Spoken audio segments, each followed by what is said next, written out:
आज का हमारा लेक्चर है प्रॉपर्टीज ऑफ सॉलिड पे। तो सॉलिड की कुछ प्रॉपर्टीज डिस्कस करेंगे हम इलेक्ट्रिकल प्रॉपर्टीज और मैग्नेटिक प्रॉपर्टीज को लेके। तो शुरू करते हैं सम इलेक्ट्रिकल प्रॉपर्टीज हमारे सॉलिड की। तो जो on the basis of electrical properties हमारा जो सॉलिड है वो तीन इंपॉर्टेंट कैटेगरीज में डिवाइड है, तीन इंपॉर्टेंट पार्ट में डिवाइड है। एक है हमारा कंडक्टर्स, ठीक है, एक हमारा कंडक्टर्स होता है। सेकेंड कैटेगरी है हमारा इंसुलेटर्स। इंसुलेटर्स क्या होते हैं हम देखते हैं। और थर्ड कैटेगरी है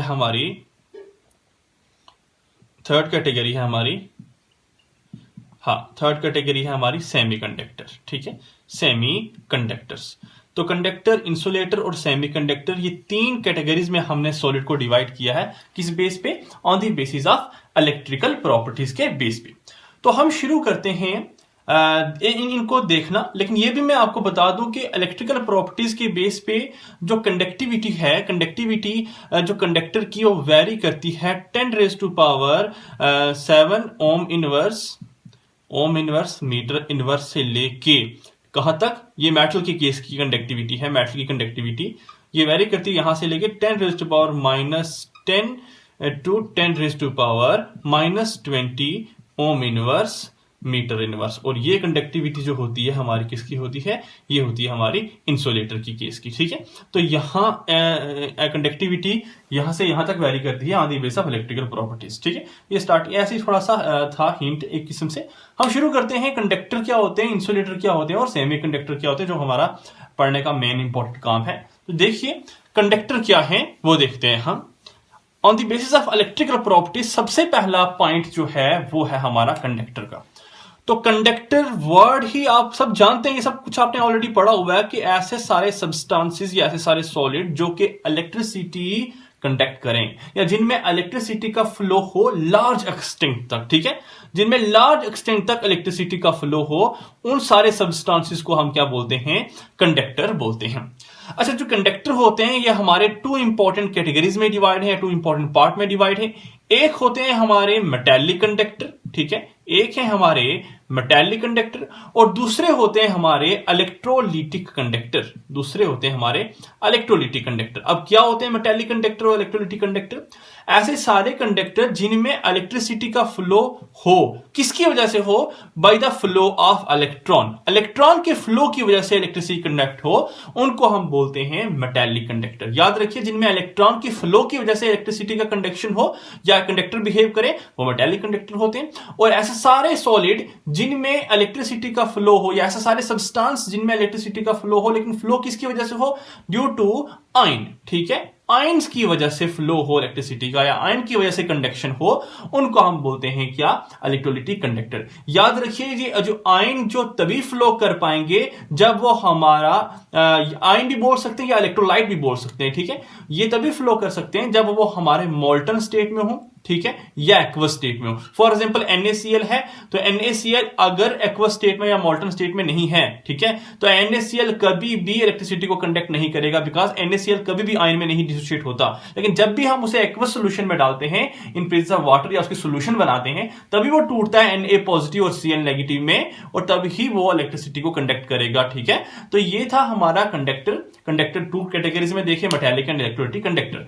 नेक्स्ट है हमारा व्हाट इज इंसुलेटर। तो आपको पता है कि इंसुलेटर ऐसे सारे सब्सटेंसेस जिनके अंदर कोई भी इलेक्ट्रिसिटी का फ्लो नहीं होता, उनको हम क्या बोलते हैं? इंसुलेटर बोलते हैं। फॉर एग्जांपल हमारा प्लास्टिक हो गया, हमारा रबर हो गया, हमारे मतलब कोई भी ऐसी चीज जो हमारे घर में है, लकड़ी हो गई, वुड हो गई, ठीक है, तो ये सारी की सारी चीजें हमारे इंसुलेटर्स की एग्जांपल में आती हैं, ठीक है, जिनमें इलेक्ट्रिसिटी का फ्लो होता ही नहीं है। लास्ट है हमारा सेमीकंडक्टर, ठीक है। सेमीकंडक्टर क्या होते हैं? सेमीकंडक्टर एक ऐसे टाइप के कंडक्टर हैं जिनकी कंडक्टिविटी हमारे कंडक्टर और इंसुलेटर के बीच में लाई करती है, जिनकी कंडक्टिविटी इंसुलेटर और कंडक्टर के बीच वैरी करती है, ठीक है। अब कुछ टाइम में ये बिहेव करते हैं हमारे इंसुलेटर का, लेकिन अगर इसी इंसुलेटर में हम क्या कर दें, टेम्परेचर को इंक्रीज कर दें। इसी इंसुलेटर में अगर टेम्परेचर को इंक्रीज करेंगे तो हमें पता है विद इंक्रीज इन टेम्परेचर हमारे सॉलिड में डिफेक्ट्स पैदा हो जाते हैं। सॉलिड में डिफेक्ट्स का पैदा होना, या सॉलिड में हम बोल सकते हैं जैसे ही डिफेक्ट पैदा होंगे तो वहां क्या हो सकता है, कंडक्टिविटी इंक्रीज हो सकती है। तो यही एक बात है कि with increase in temperature insulator से हम उसको कंडक्टर में कन्वर्ट कर सकते हैं। तो at some time they behave as insulator and the other time they behave as conductor, that is why these are known as semi conductor। ठीक है, तो जो कि इलेक्ट्रिसिटी को कंडक्ट तभी करवाएंगे, हम ये बोल सकते हैं जो कि इलेक्ट्रिसिटी को तभी कंडक्ट करवाएंगे जब इनमें डिफेक्ट्स हो या जब इनमें इंप्यूरिटीज हो, तो उसको हम क्या बोलते हैं, सेमी कंडक्टर बोलते हैं। तो ये एक सिंपल सा एक प्रॉपर्टीज थी, इलेक्ट्रिकल प्रॉपर्टीज, जो कि मतलब मैंने आपको बताई है, आप डेफिनेशन ही थी एक किस्म से। नेक्स्ट शुरू करते हैं हम मैग्नेटिक प्रॉपर्टीज ऑफ सॉलिड को। चलिए, on the basis of magnetic field 5 important point categories में डिवाइड है हमारा solid. Diamagnetic substances, paramagnetic substances, ferromagnetic, antiferromagnetic and ferrimagnetic substance. सबसे पहली कैटेगरी हम डिस्कस करेंगे डायामैग्नेटिक सब्सटेंस को। ठीक है, डायामैग्नेटिक सब्सटेंस क्या होते हैं वो देखिए। डायामैग्नेटिक सब्सटेंसेस को देखते हैं हम क्या है। देखिए, ऐसे सॉलिड जिनमें एक भी अनपेयर्ड इलेक्ट्रॉन ना हो। ठीक है, जिनमें एक भी नो अनपेयर्ड इलेक्ट्रॉन, मैं जो पॉइंट बोल रहा हूं आप समझिए, जिनमें कोई भी अनपेयर्ड इलेक्ट्रॉन ना हो, उन सारे सब्सटेंसेस को हम डायामैग्नेटिक सब्सटेंस बोलते हैं। ठीक है, इनमें कोई भी अनपेयर्ड इलेक्ट्रॉन नहीं है। मोर ओवर हम ये बोल सकते हैं सेकंड पॉइंट में, या ऐसे सब्सटेंसेस जो कि एक्सटर्नल मैग्नेटिक फील्ड की प्रेजेंस में रिपल्शन शो करें। ठीक है, एक्सटर्नल मैग्नेटिक फील्ड जब भी लगाया जाए इन सब्सटेंस पे तो ये वीकली रिपेल्ड हों, एक्सटर्नल मैग्नेटिक फील्ड से ये वीकली रिपेल्ड हों, उन सारे सब्सटेंसेस को हम क्या बोलते हैं, डायामैग्नेटिक सब्सटेंस बोलते हैं। और ऐसी प्रॉपर्टी को हम क्या बोलते हैं, डायामैग्नेटिज्म बोलते हैं, डायामैग्नेटिज्म बोलते हैं। याद रखिए, ये मैं आपको रिपीट करता हूं कि ऐसे सारे सब्सटेंस जिनमें कोई भी अनपेयर्ड इलेक्ट्रॉन ना हो, सारे के सारे इलेक्ट्रॉन पेयर्ड हों। ठीक है, तो उन सारे सब्सटेंसेस को डायामैग्नेटिक बोलते हैं। और जब एक्सटर्नल मैग्नेटिक फील्ड इन पे लगाया जाए, ये रिपल्शन शो करें एक्सटर्नल मैग्नेटिक फील्ड की प्रेजेंस में, तो उन्हें हम क्या बोलते हैं, डायामैग्नेटिक सब्सटेंस बोलते हैं। और प्रॉपर्टी को हम क्या बोलते हैं, डायामैग्नेटिज्म बोलते हैं। फॉर एग्जांपल हमारा NaCl हो गया। ठीक है, फॉर एग्जांपल हमारा टाइटेनियम ऑक्साइड हो गया, फॉर एग्जांपल वैनेडियम का हमारा पेंटा ऑक्साइड हो गया। ये इंपॉर्टेंट एग्जांपल्स हैं, एग्जांपल आपको याद करनी पड़ेगी। तो डायामैग्नेटिक सब्सटेंस को हमने देखा। नेक्स्ट हमारी कैटेगरी है पैरामैग्नेटिक सब्सटेंस। पैरामैग्नेटिक सब्सटेंस, तो पैरामैग्नेटिक सब्सटेंस क्या है वो हमें देखने हैं। देखिए जी, पैरामैग्नेटिक सब्सटेंस ऐसे सब्सटेंस हैं जिनमें यहां कोई भी अनपेयर्ड इलेक्ट्रॉन नहीं था, जिनमें एटलीस्ट एक अनपेयर्ड इलेक्ट्रॉन तो होना ही चाहिए। एटलीस्ट 1 अनपेयर्ड इलेक्ट्रॉन, एक से ज्यादा भी हो सकता है, कोई प्रॉब्लम नहीं है, लेकिन एटलीस्ट एक अनपेयर्ड इलेक्ट्रॉन तो होना ही चाहिए। अगर एक भी अनपेयर्ड इलेक्ट्रॉन नहीं होगा तो डायामैग्नेटिक हो जाएगा। तो दैट्स वाई इनमें एक अनपेयर्ड इलेक्ट्रॉन होना चाहिए इनको पैरामैग्नेटिक बिहेवियर शो करने के लिए। ठीक है, अच्छा, अब अगर इन पे एक्सटर्नल मैग्नेटिक फील्ड लगा लिया जाए, अगर इन पे एक्सटर्नल मैग्नेटिक फील्ड हम लगाएंगे तो ये हमारे वीकली अट्रैक्ट होंगे हमारे एक्सटर्नल मैग्नेटिक फील्ड की प्रेजेंस में। ये वीकली अट्रैक्ट होंगे toward external magnetic field. That's why हम क्या बोलते हैं, ये वाले सब्सटेंस इनमें अनपेयर्ड इलेक्ट्रॉन है, दैट्स व्हाई तो ये अट्रैक्ट हो रहे हैं, और इसको हम बोलते हैं पैरामैग्नेटिक सब्सटेंसेस।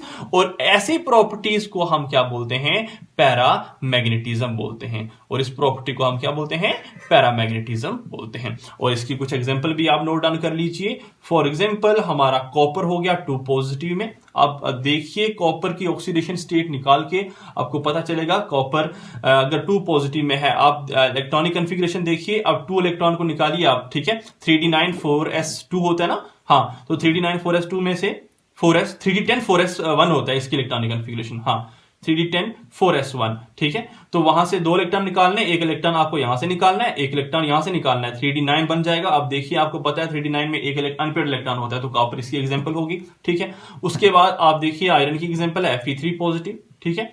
एक और एग्जांपल है इसकी टाइटेनियम ऑक्साइड, ठीक है। बड़ा डिफरेंस है, यहां पर टाइटेनियम डाइऑक्साइड है, यहां पर टाइटेनियम ऑक्साइड है, ठीक है। तो ये है हमारे पैरामैग्नेटिक सब्सटेंस क्या होते हैं और हमारा डायमैग्नेटिक सब्सटेंस क्या होते हैं। मोreover एक और चीज बड़ी इंपॉर्टेंट मैं आपको बता दूं कि अगर यहां पे एक्सटर्नल मैग्नेटिक फील्ड हटा दिया जाए, ठीक है, जैसे ही एक्सटर्नल मैग्नेटिक फील्ड हटा देंगे तो ये वाले सब्सटेंस फिर से पहले की तरह बिहेव करना शुरू कर देंगे। दैट्स व्हाई इनको हम बोलते हैं टेम्परेरी मैग्नेट्स, इनको हम टेम्परेरी मैग्नेट्स भी बोलते हैं, क्योंकि जैसे ही एक्सटर्नल मैग्नेटिक फील्ड हटाएंगे तो ये फिर से पहले की तरह बिहेव करना शुरू कर देंगे, ठीक है। ये सिर्फ एक्सटर्नल मैग्नेटिक फील्ड की ही वजह से मतलब अट्रैक्ट होते रहते हैं या बिहेव करते हैं मैग्नेट का, तो दैट्स व्हाई इनको हम क्या करते हैं, टेम्परेरी मैग्नेट्स भी बोलते हैं। तो यहां तक दो प्रॉपर्टीज से पहले आप क्लास 11 में पढ़ चुके हैं, डायमैग्नेटिक एंड पैरामैग्नेटिक सब्सटेंस क्या होते हैं। जो मेन इंपॉर्टेंट प्रॉपर्टीज हमें सीखनी है यहां पे वो है हमारा फेरोमैग्नेटिक सब्सटेंस क्या होते हैं, एंटी फेरोमैग्नेटिक क्या होते हैं और फेरीमैग्नेटिक सब्सटेंसेस क्या होते हैं। तो चलिए शुरू करते हैं इन चीज को डिस्कस करना। अब ये जरूरत क्यों पड़ी ferromagnetic, ferrimagnetic and antiferromagnetic substance को मतलब इनके बारे में बताने की। देखिए हम पढ़ते हैं सॉलिड, ठीक है, सॉलिड का क्रिस्टल्स पढ़ रहे हैं और हमें पता है ऐसा सॉलिड के क्रिस्टल की अगर बात करें तो उसमें क्या होता है, कि हमारा मेटल एटम होता है सॉलिड क्रिस्टल में, सॉलिड के क्रिस्टल है उसमें मेटल एटम होता है, और मेटल एटम जो होते हैं हमें पता है metal are electron donor in nature, ठीक है। इलेक्ट्रॉन डोनेट कर सकते हैं मेटल, बड़े आराम से इलेक्ट्रॉन डोनेट करें। जब भी इलेक्ट्रॉन डोनेट करेंगे मेटल पोलस ऑक्सीडेशन स्टेट में जाएगा और इलेक्ट्रॉन को क्या करेगा, लूज करेगा, ठीक है, ये हम जानते हैं, ठीक है। अब ऐसे ही थ्योरेटिकली कहा जाता है कि हर मेटल के क्रिस्टल में स्मॉल स्मॉल डाइपोल होते हैं, ठीक है। ऐसे ही थ्योरेटिकली मैं एक क्रिस्टल बनाता हूं आपके सामने, ठीक है, देखिए ये क्रिस्टल बना रहा हूं मैं, लेट करता हूं ये क्रिस्टल बना है। तो ऐसे ही थ्योरेटिकली कहा गया कि हर मेटल के क्रिस्टल में स्मॉल स्मॉल डाइपोल हैं। अब देखिए सामने आपको दिखाई दे रहा है मेटल टूट के इलेक्ट्रॉन पॉजिटिव चार्ज और नेगेटिव चार्ज इलेक्ट्रॉन दे रहा है, तो डाइपोल तो बन गया positive charge and negative charge.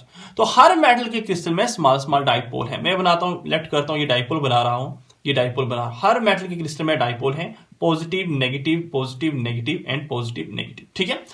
अच्छा, बस इन डाइपोल की ही वजह से हम मैग्नेटिक प्रॉपर्टीज जो हमारे सॉलिड की हैं उसको तीन अलग कैटेगरीज में डिवाइड कर रहे हैं, एक फेरो, एक एंटी फेरो, एक फेरीमैग्नेटिक सब्सटेंस।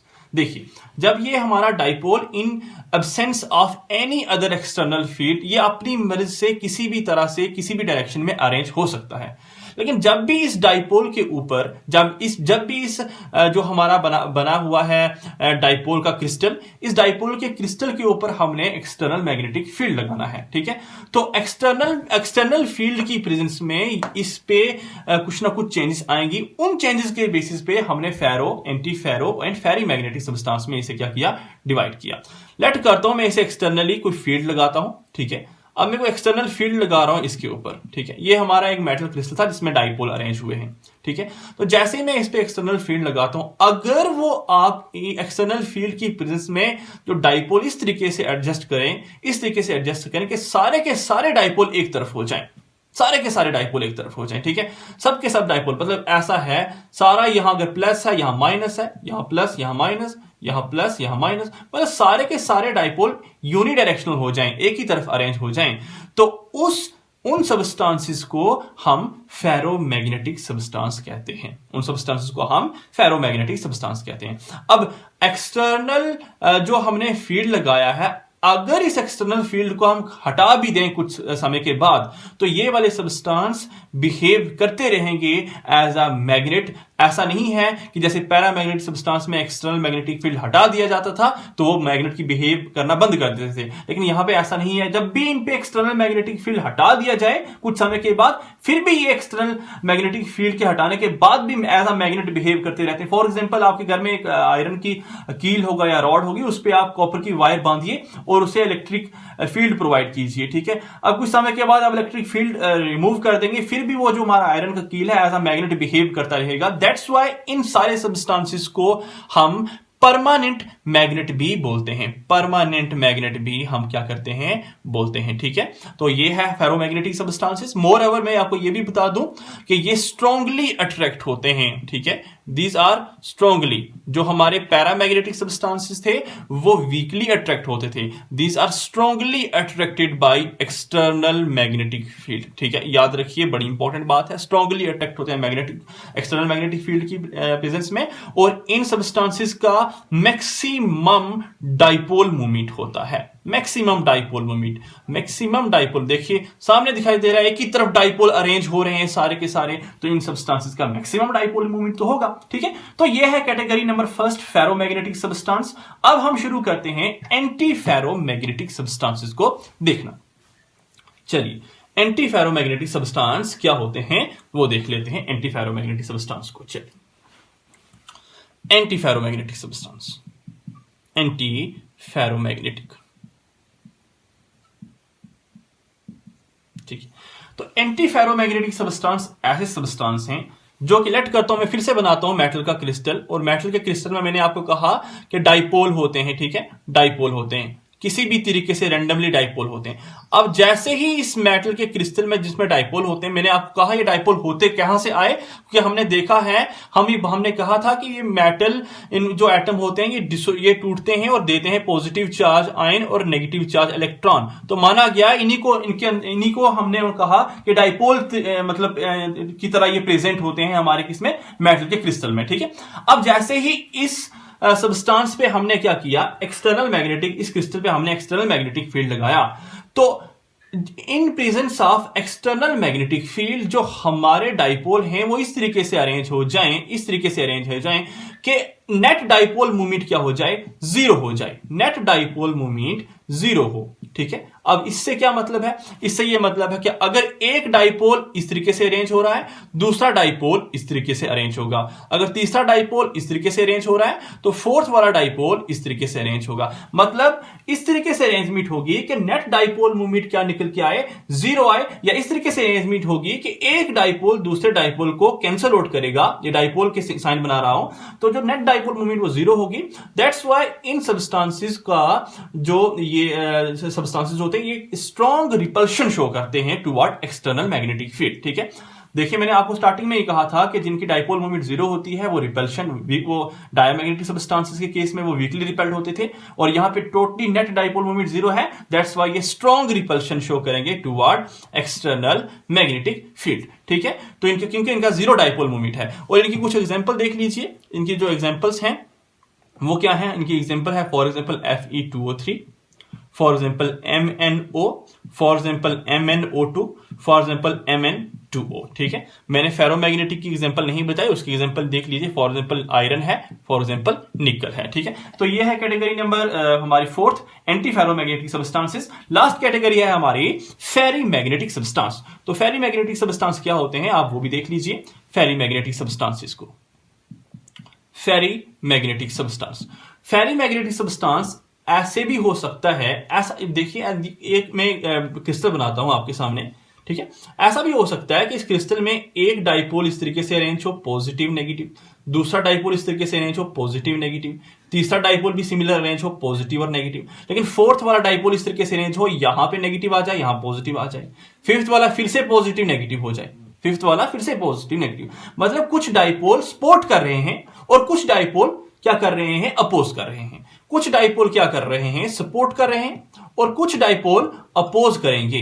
ठीक है, तो इसका मतलब यह है यहां तो नेट डाइपोल मोमेंट जीरो नहीं होने वाली, नेट डाइपोल मोमेंट जीरो, क्योंकि नेट डाइपोल मोमेंट तभी जीरो होती है जब एक दूसरे को सारे अपोज करते हैं। वो था हमारा एंटी फेरोमैग्नेटिक सब्सटेंस का केस, लेकिन यहां तो वैसा नहीं है, यहां नेट डाइपोल मोमेंट जीरो नहीं है। लेकिन यह बात भी सच है कि इसकी डाइपोल मोमेंट जीरो तो नहीं है, लेकिन फेरोमैग्नेटिक सब्सटेंसेस से क्या होगी, ऑलवेज लेस होगी। तो ऐसे सारे सब्सटेंसेस जिनकी नेट डाइपोल मोमेंट जीरो न हो लेकिन उनकी डाइपोल मोमेंट फेरोमैग्नेटिक सब्सटेंस से कम हो, उन सारे सब्सटेंसेस को हम क्या बोलते हैं, फेरीमैग्नेटिक सब्सटेंस बोलते हैं। और इन वाले सब्सटेंस की जो एग्जांपल है वो Fe3O4 है। तो फाइनली मैं आपके सामने एक कंक्लूजन बना के बता देता हूं आपको। फाइनली एक कंक्लूजन है कि डायामैग्नेटिक सब्सटेंस ऐसे सारे सब्सटेंसेस, डायामैग्नेटिक सब्सटेंस की बात चलेगी, ऐसे सारे सब्सटेंसेस जो कि वीकली हमारे अट्रैक्ट हों एक्सटर्नल मैग्नेटिक वीकली रिपेल हो एक्सटर्नल मैग्नेटिक फील्ड की वजह से, उन सब्सटेंसेस को हम क्या बोलते हैं? डायामैग्नेटिक सब्सटेंस बोलते हैं। और ऐसे सारे सब्सटेंसेस के अंदर कोई भी अनपेयर्ड इलेक्ट्रॉन नहीं होगा। ठीक है, ये एक इंपॉर्टेंट बात है। और इसकी एग्जांपल हमने बोली है NaCl TiO2 V2O5। उसके बाद आती है बात पैरामैग्नेटिक सब्सटेंस। तो पैरामैग्नेटिक सब्सटेंस ऐसे सारे सब्सटेंस जो कि वीकली अट्रैक्ट हों हमारे एक्सटर्नल मैग्नेटिक फील्ड की प्रेजेंस में, उनमें एटलीस्ट वन अनपेयर्ड इलेक्ट्रॉन होना ही चाहिए, एटलीस्ट वन अनपेयर्ड इलेक्ट्रॉन होना चाहिए। और इन सब की एग्जांपल हमने देखी थी, कॉपर हो गया, आयरन हो गया, और हमने बोला TiO टाइटेनियम ऑक्साइड हो गया। तो फेरोमैग्नेटिक, एंटी फेरोमैग्नेटिक और ferrimagnetic substance on the basis of dipole movement, on the basis of dipole हमने इन्हें अरेंज किया।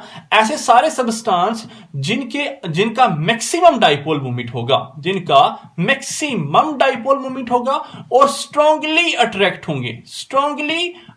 होंगे एक्सटर्नल मैग्नेटिक फील्ड की प्रेजेंस में, उन सारे सब्सटेंसेस को हम फेरोमैग्नेटिक सब्सटेंस बोलते हैं। इनकी एग्जांपल है हमारी आयरन, निकल।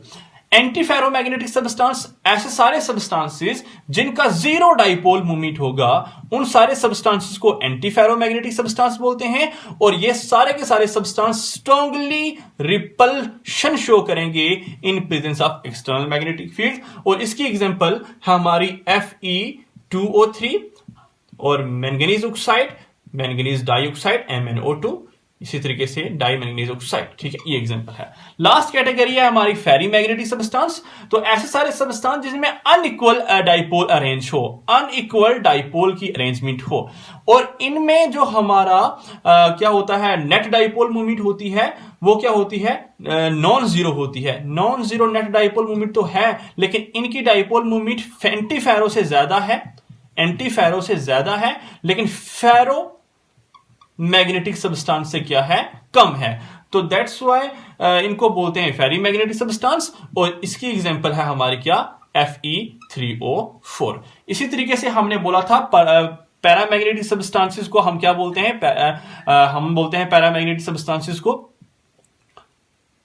हम बोलते हैं इसको टेम्परेरी मैग्नेट, और हम फेरोमैग्नेटिक सब्सटेंसेस को क्या बोलते हैं? Permanent magnet. तो यहां पे हमारा पूरा का पूरा लेक्चर खत्म होता है, प्रॉपर्टीज ऑफ सॉलिड। नेक्स्ट एक ही टॉपिक बचता है इस यूनिट से, वो है हमारी बैंड थ्योरी। Thank you.